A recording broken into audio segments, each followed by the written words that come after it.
So keeping on the tank topic, we're going to talk about Romania's next main battle tank. It's been hinted at that they're looking at new tanks, but as far as like an existing or like confirmed tank trial, I haven't seen anything. So we'll kind of go through what that means, what options are realistically available to them, and which ones might work better than the others. But this will be the second to last like tank trial type video, at least for the short term, because we've got Romania here, and then the Czech Republic's also looking at some new tanks, but that's kind of a done deal at this point for the most part. But we'll take a look at that, then we'll take a look at my case for the Ukrainian K2 in the future, and we'll go from there. So, why make this video? Well, this is kind of going to be the same between this and the Czech Republic, but the Ukrainian war has opened up a lot of things. Not only is Russia still a threat in terms of invasion, but Romania's got kind of a unique situation with Moldova in the Transnistria region. Technically, yes, Moldova and Romania are separate countries, but large portions of Moldova speak Romanian, and there's this connection there.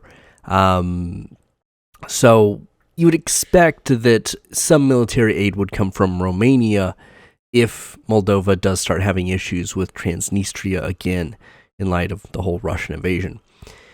And then they've donated a fair few tanks to Ukraine's war effort, so they're looking at re-upping on what they may have lost. Probably most of those weren't like their prime service vehicles, but regardless. And the rest of their tank fleet is kind of aging, so they're looking to re-up, be prepared for something. They're one of the few countries that would have a much higher likelihood of having issues with Russia without necessarily them being invaded proper, just due to Moldova being right next door and having some cultural ties to it. So, a lot of important factors that make Romania kind of unique in this conversation.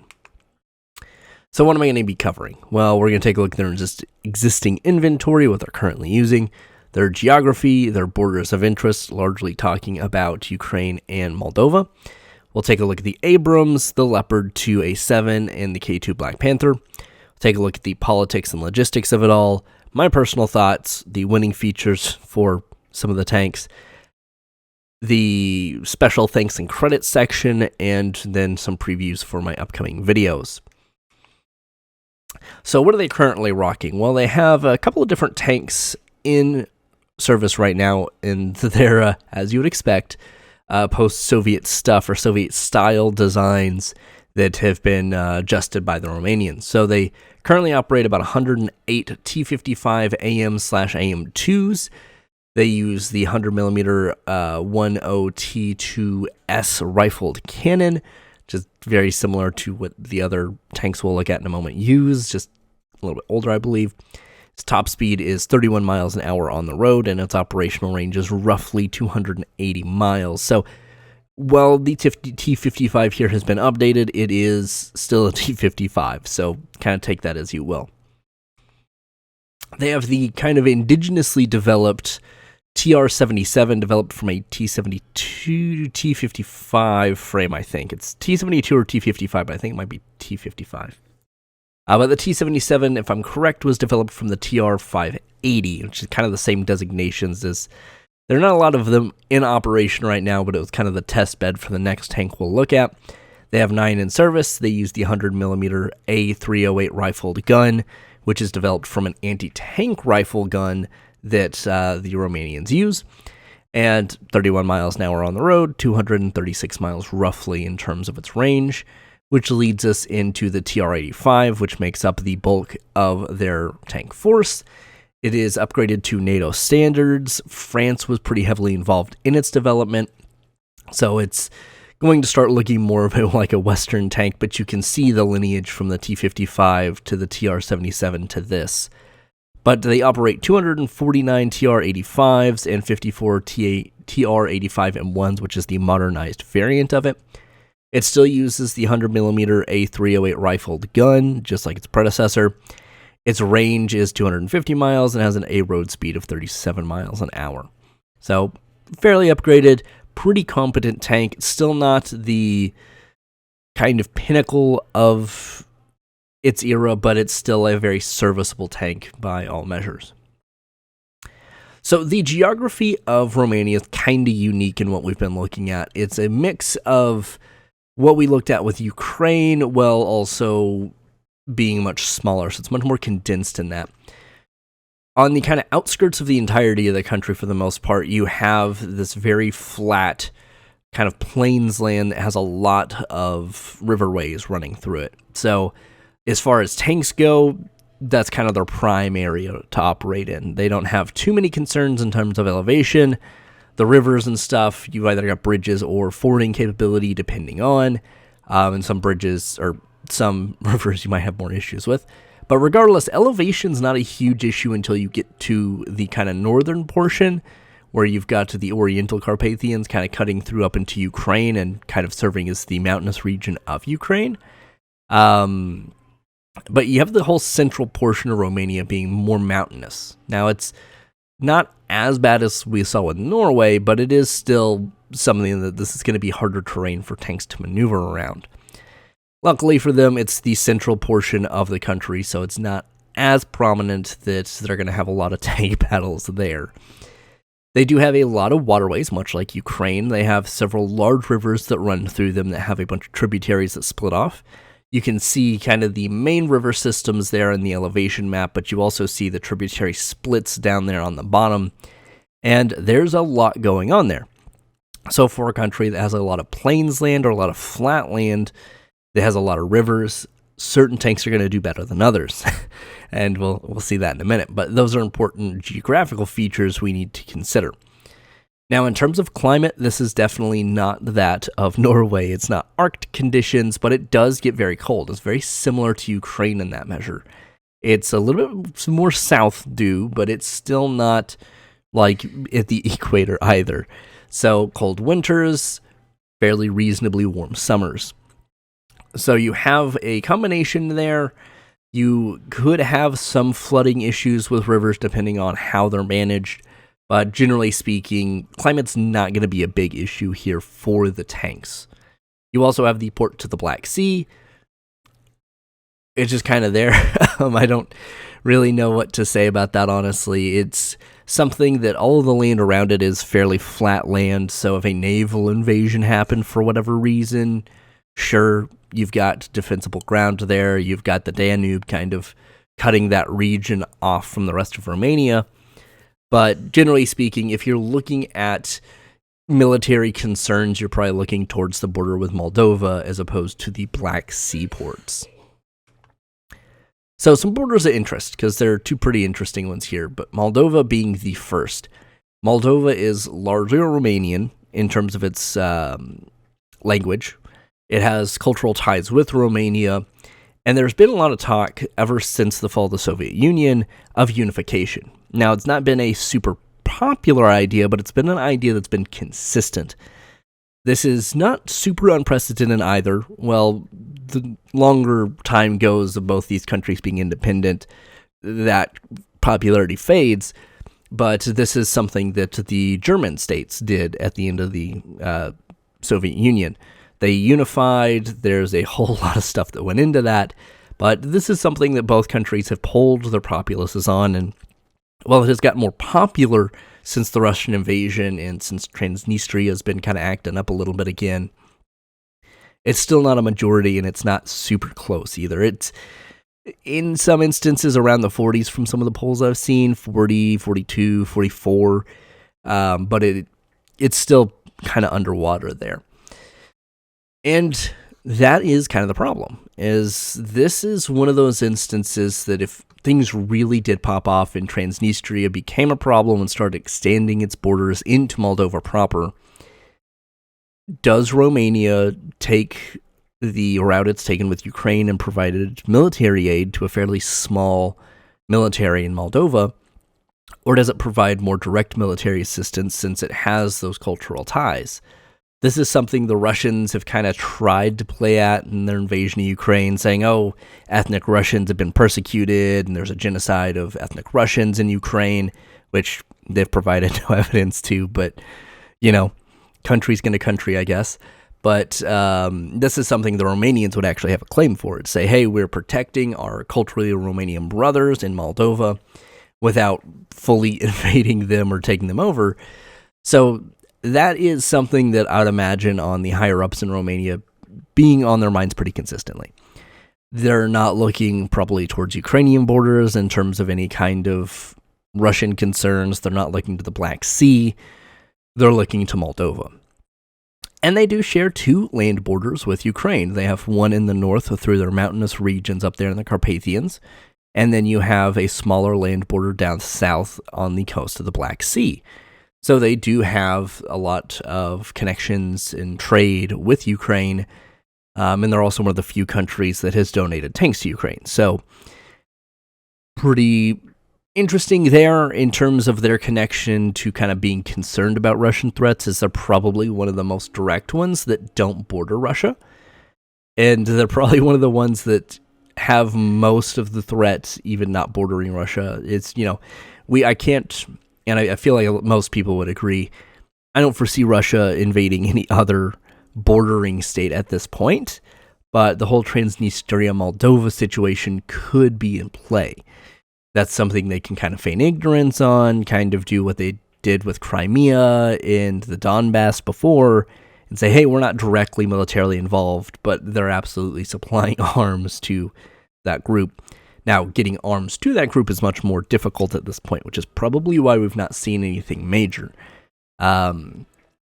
If, for whatever reason, Transnistria did decide to kick up dust again with Moldova, well, Moldova themselves probably couldn't handle the actual conflict as they have a fairly small military.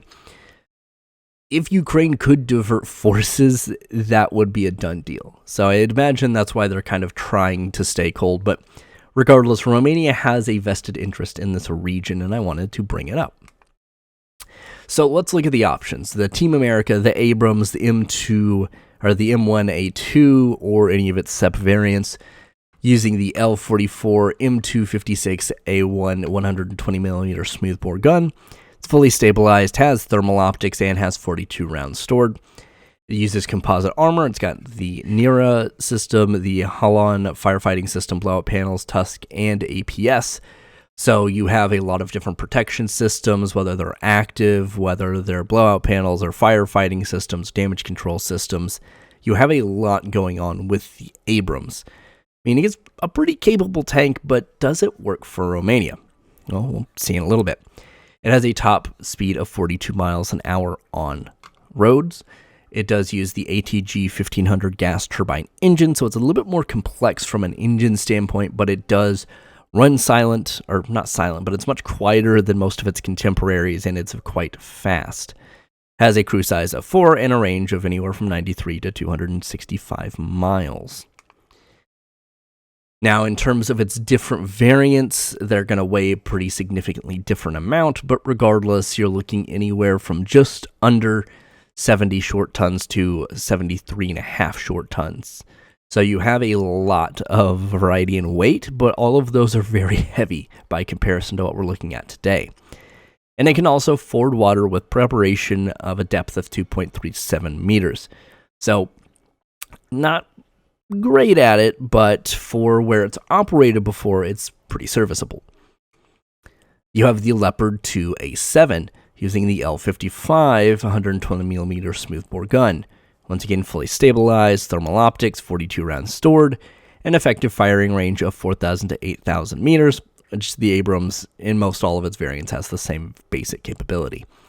Composite armor, blowout panels, Halon firefighting system, and is compartmentalized, so it takes a slightly different route in terms of protecting its crew, but it is very similar to that of the Abrams in terms of its layout, in terms of its protection internally. There are different APS systems that might be applied. The Germans have kind of had issues with that in the past, but they've said they've been working on it. So whether or not it's kind of up to the battle-testedness that the Abrams systems have is hard to say. But regardless, it's something they're at least aware of the issues it's had in the past. road speed of 43 miles an hour, cruise size of 4, and a range of anywhere from 140 to 210 miles.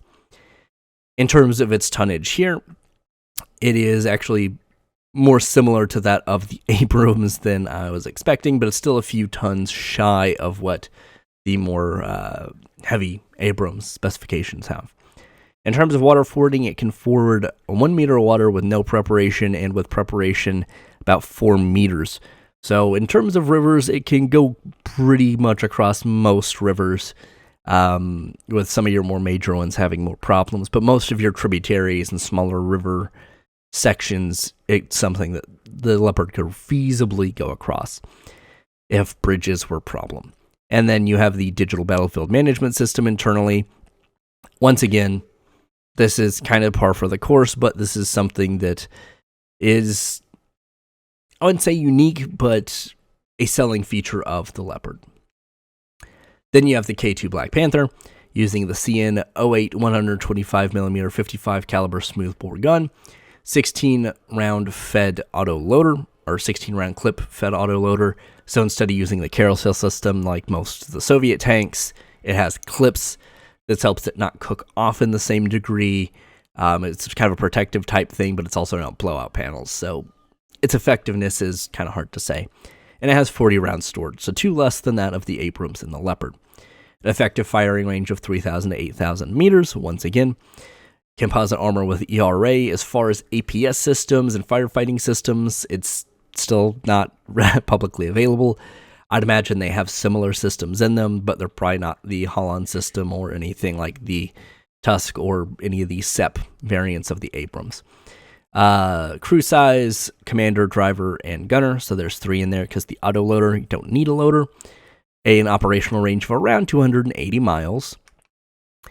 Its tonnage here is quite a bit smaller. In terms of its short tons, just over 60 tons. And in terms of long tons, 54. So quite a bit lighter, just about 10 tons less than that of the Abrams and the Leopard. So in terms of bridges, it's got a little bit more capability. Certain terrains it works a little bit better on, but it's still a tank. It's still pretty heavy. And we see the road speed and operational range. I don't know why I put those there again, but they're there.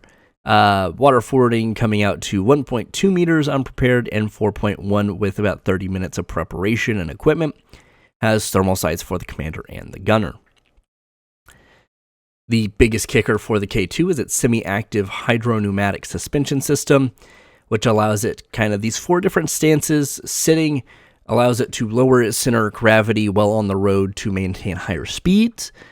Standing, it lifts up on its suspension system to go through more treacherous terrain, whether that's mud or some waterways that aren't like fording deep, or things of that nature.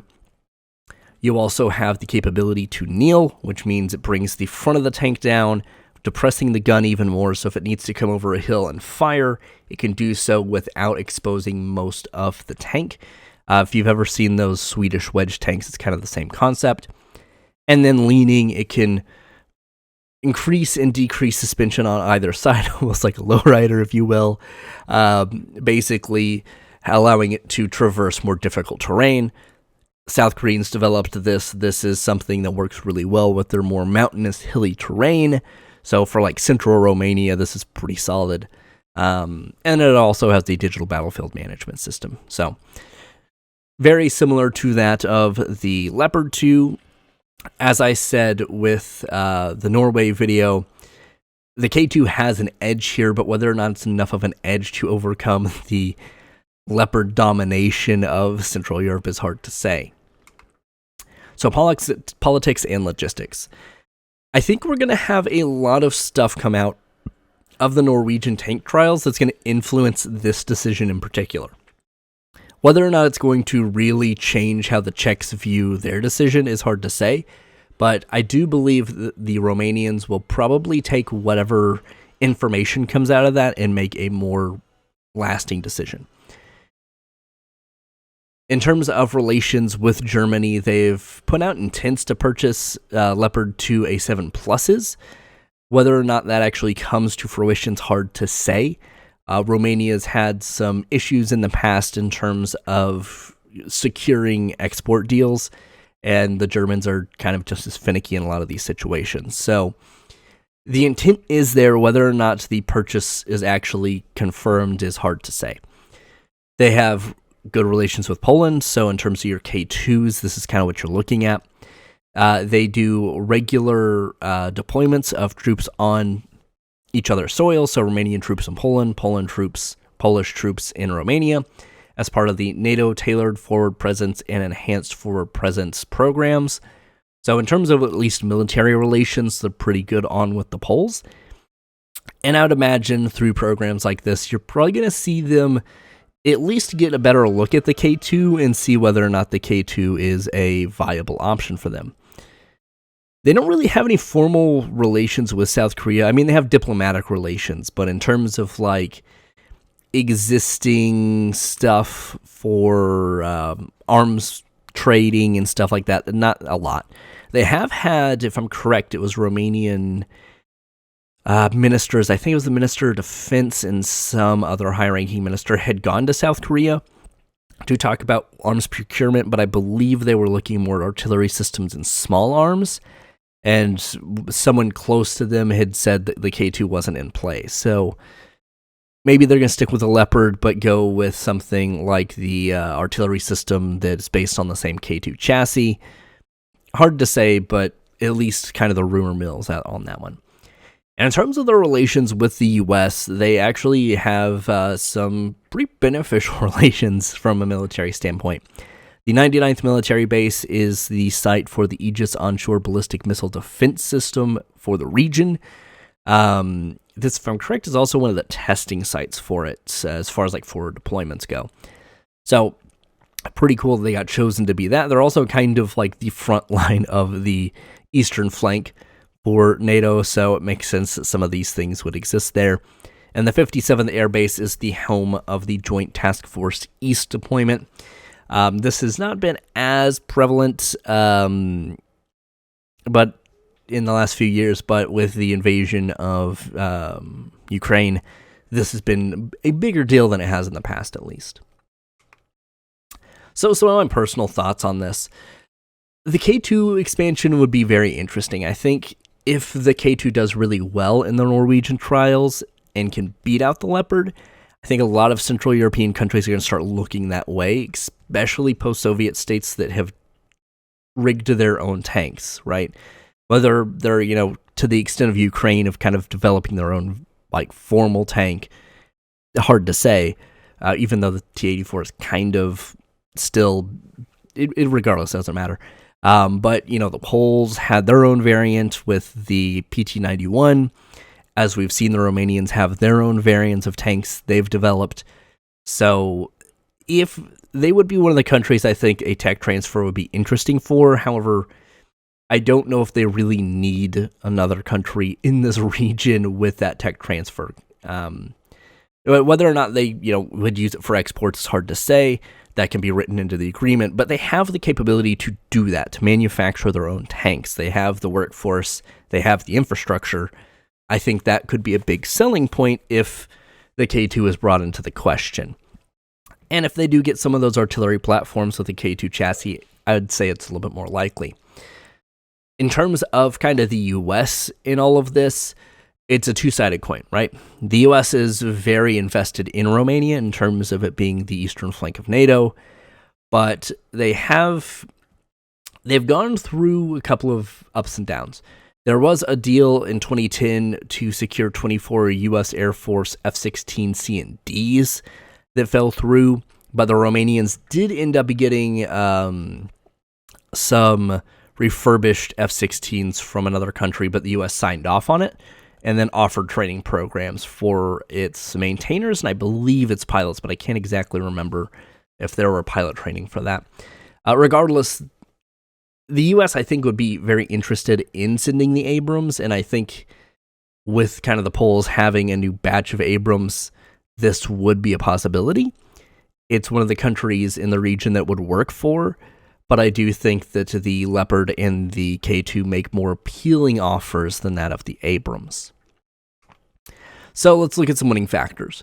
I think the Abrams could be kind of the F-16 for Ukraine in this situation where it's readily available. The Americans already have a pretty good amount of influence in the region, and Romania has expressed interest in it in the past. Whether or not Congress is okay with this, or the Romanians decide to go another direction, it's hard to say. But regardless, I think the Abrams, surely due to the fact that it's American, has a possibility. In terms of its capabilities, it is still a very capable tank, and probably out of the three, the most battle-tested in its more modern variants. But regardless, I don't know that those are going to be the selling factors. I think the selling factors for all of these are going to be outside of the tank. The Leopard's kind of the same thing. There is a fair amount of German influence in Romania, especially just in mainland Europe in general in terms of tank exports. And the TR-85, if I'm correct, uses a German-styled engine that's similar to the Leopard 1. I don't think it's it's the drivetrain, I think. It's very similar to that of the Leopard 1. And I'm not sure if it was a licensed deal or if they had just purchased them. But regardless, having interest expressed in the Leopard and the Abrams in the past makes this somewhat more of an interesting conversation. But with Romania kind of having some, I don't want to say flaky tendencies, but having problems securing some of these deals is a little bit more of a problem. And then the Black Panther, the K2, with a possible tech transfer, I think that would seal the deal. It does have a slightly better water forward capability. It's quick, it's fast, it has a better variety of movement in terms of its suspension system, so even in those kind of flat terrain areas, it might work a little better. But once again, I think the tech transfer, if this were to be confirmed, would be the reason why. All these tanks are great, but with most modern tanks from the Western world, they're all kind of the same. Well, they're different form factors, they're different systems specifically, but generally they're all kind of designed to do the same thing and fight similar types of fights. So, of course, my thanks to this. Tank Encyclopedia, as always, for those profile images, just looks so great. There's a lot of information there. The wikis, whether it's Wikipedia or the military wiki for just like base stats, is really good. We have Overt Defense in December 22 of 22, publishing Romanian delegation to Korea, eyes new arms purchase. This is the thing where they specifically talk about not being interested in the K2, but being interested in small arms in the artillery platforms that the Poles have. So at least the interest in the South Korean arms industry is there. Whether or not the K2 is going to be a part of that, it's hard to say. And then the Romanian army negotiates the purchase of Leopard 2 tanks, 7/12/19. So this is about 3 years old, and no Leopards have been sent, and to my understanding, no actual purchase was ever made. So this could be kind of like the export deal where it gets all worked out and then either the Romanians don't make the first payment or the Germans decide to go a different route for whatever reason. Regardless, we're still talking about Romanian tanks at this point. And if I'm wrong, please let me know in the comments down below. I did some research, but I may have missed things. It's very possible. So what am I looking at next? Well, my next video for sure is going to be the Czech Republic's next main battle tank. That one will be slightly different, but very similar to this video. Then we'll take a look at the Ukrainian Black Panther. We'll take a look at the case against the F-16 for Ukraine, and then the upcoming Chinese crisis. Outside of the Czech Republic, I'm not sure the order of those, but probably the Ukrainian Black Panther after that. Anyway, I've been Cody. Let me know in the comments down below if I've missed anything or if there are any ideas you want me to talk about in the future. And as always, I'll see you next time.